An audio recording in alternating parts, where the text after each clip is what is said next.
ECM multi-speed blower motors can be tricky, but testing them safely on the bench doesn't have to be a headache if you know what you're doing. So, first off, grab yourself a test transformer to provide the 24-volt control signal and proper line voltage. This keeps things safe and accurate. Make sure every connection is tight and secure before powering anything up, because loose wires are a quick way to cause trouble or get shocked. Next, check the voltage against what's listed on the motor's nameplate. Running the motor at the wrong voltage can mess it up or give you false results. When you power it up, listen for any weird noises or irregular speeds. That's a sign something's off.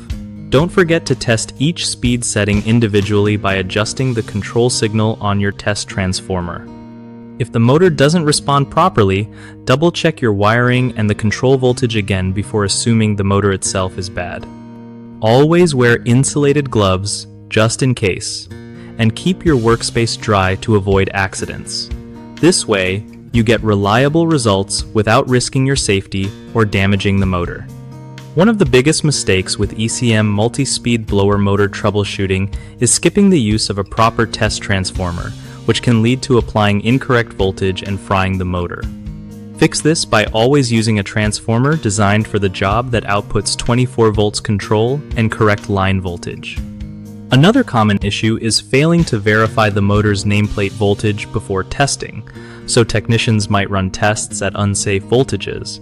Just take a minute to look at that sticker and match your power supply accordingly. The third problem is loose or poor connections during testing, which can cause false failures or intermittent operation. Always double-check every wire and terminal for solid contact before turning things on. BigHomeProjects.com is a great spot for homeowners who want trusted local contractors without all the hassle of hunting around. Plus, it helps contractors connect with people who need their skills, making it easier for both sides to get what they want done right.